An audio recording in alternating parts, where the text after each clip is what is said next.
지금 이 영상 어느 손으로 보고 계세요? 스마트폰이라면 아마 오른손으로 들고 있거나 오른손 엄지로 스크롤하고 있을 겁니다. 컴퓨터라면 오른손으로 마우스를 잡고 있겠죠? 당연한 거 아니냐고요? 맞습니다. 너무 당연해서 아무도 의문을 품지 않는 것. 그런데 생각해보면 이건 굉장히 이상한 현상입니다. 전 세계 어딜 가도 어느 문화권이든 어느 시대든 인류의 약 90%가 오른손을 주로 씁니다. 왼손잡이는 겨우 10%. 그런데 이 10대 90 비율 50만 년 동안 거의 변한 적이 없습니다. 네안데르탈인도 오른손잡이가 압도적으로 많았고 180만 년 전 우리 조상 호모 하빌리스도 오른손을 주로 썼다는 화석 증거가 있습니다. 더 소름 돋는 사실이 있어요. 지구상에 오른손을 이렇게 압도적으로 선호하는 동물은 인간밖에 없습니다. 침팬지? 오른손 편향이 있긴 한데 겨우 5% 수준이에요. 인간처럼 90% 이상이 한쪽을 압도적으로 쓰는 동물은 없습니다.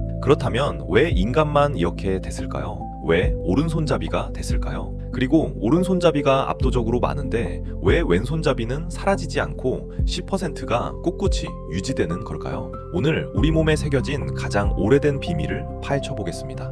먼저 어떻게 180만 년 전 사람의 손잡이를 알아낸 건지 궁금하실 것 같아요. 글쎄요, 화석에 나는 오른손잡이입니다 라고 적혀 있을 리는 없잖아요. 캔자스 대학교의 데이비드 프레이어 교수팀이 쓴 방법은 이겁니다. 바로 이빨 앞면에 긁힌 자국을 분석하는 거예요. 잠깐 상상해보세요. 180만 년 전 음식을 먹으려면 손으로 고기를 잡고 이빨로 물고 다른 손에 든 돌칼로 잘라야 했습니다. 그 과정에서 돌칼이 가끔 이빨 앞면을 살짝 긁게 되죠. 이때 오른손으로 칼을 잡으면 긁힌 자국이 왼쪽 위에서 오른쪽 아래로 향하고 왼손으로 잡으면 방향이 반대가 됩니다.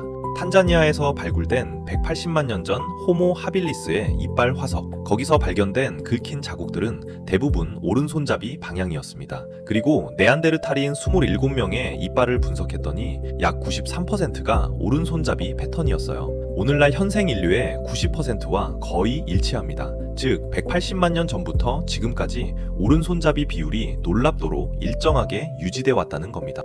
그런데 왜 하필 오른손이었을까요? 왜 왼손이 아니라? 여기서 흥미로운 가설이 등장합니다. 잠깐 우리 뇌 이야기를 잠깐 해야 해요. 뇌는 좌뇌와 우뇌로 나뉘는데 좌뇌가 오른쪽 몸을 지배하고 우뇌가 왼쪽 몸을 지배합니다. 교차 구조예요. 그리고 여기서 결정적인 사실 하나, 인간의 언어 능력은 대부분 좌뇌에 집중되어 있습니다. 말을 이해하고 만들어내는 영역이 좌뇌에 있어요. 즉 오른손잡이가 압도적으로 많다는 건 좌뇌가 우세한 사람이 압도적으로 많다는 뜻입니다. 그리고 좌뇌 우세는 언어 능력과 연결됩니다. 프레이어 교수는 이렇게 말했습니다. 180만 년 전 화석에서 오른손잡이 증거를 발견했다는 것은 그들이 이미 우리처럼 뇌가 편재화되어 있었고 언어 능력을 갖고 있었을 가능성을 보여준다. 다시 말하면 오른손잡이가 됐다는 건 단순한 손버릇이 아닐 수 있어요. 인류가 언어를 쓰기 시작하면서 뇌 구조가 변했고 그 흔적이 손에 남은 것일 수 있다는 거죠. 생각해보면 소름 돋는 이야기입니다. 지금 여러분이 오른손으로 스마트폰을 잡고 있는 그 습관이 어쩌면 인류가 처음 언어를 사용하기 시작했던 그 순간과 연결되어 있다는 겁니다.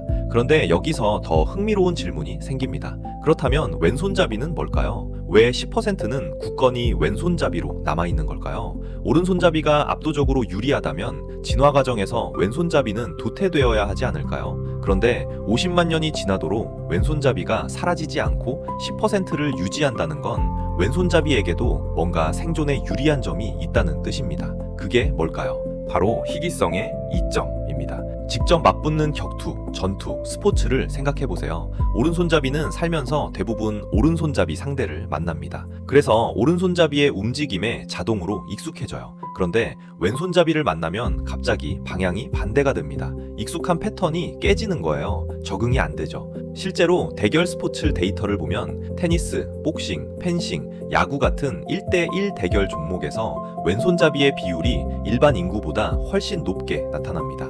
미국 메이저리그 투수 중 왼손잡이가 25%인데 일반 인구의 왼손잡이 비율인 10%보다 훨씬 높죠. 고대에도 마찬가지였을 겁니다. 부족 간 싸움, 사냥에서 왼손잡이 전사는 적이 익숙하지 않은 방향에서 공격해오는 존재였어요. 즉, 오른손잡이가 많을수록 왼손잡이가 유리해지는 구조입니다. 그러다 보니 왼손잡이가 너무 많아지면 이점이 줄어들고 너무 적어지면 이점이 커져서 다시 늘어나는 균형이 생긴 거예요. 10%라는 숫자는 우연이 아닙니다. 수십만 년에 걸쳐 최적화된 생존 균형 값인 겁니다. 그리고 왼손잡이 여부가 순전히 유전으로 결정되지 않는다는 것도 흥미롭습니다.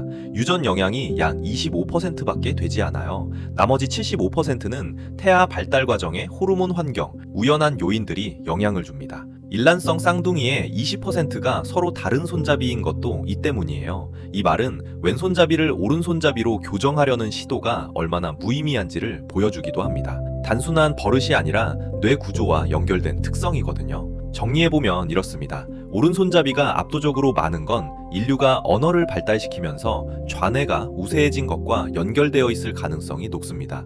180만 년 전 이빨 화석이 그 증거예요. 그리고 왼손잡이가 사라지지 않는 건 10%라는 비율 자체가 수십만 년의 진화가 최적화한 생존 균형이기 때문입니다. 다시 처음 질문으로 돌아가 볼게요. 지금 이 영상을 어느 손으로 보고 있으세요? 오른손이든 왼손이든 그건 단순한 습관이 아닙니다. 180만 년의 진화, 언어의 탄생, 수십만 년의 생존 경쟁이 여러분 몸에 새겨놓은 흔적입니다. 우리가 어느 손으로 스마트폰을 잡는지조차 사실 그냥 결정된 게 아니었습니다. 오늘 이야기가 흥미로우셨다면 구독과 좋아요 부탁드립니다. 왼손잡이 분들 지금까지 어떤 불편함이 있으셨나요? 댓글로 알려주세요. 다음에도 우리가 몰랐던 소름 돋는 이야기로 돌아오겠습니다.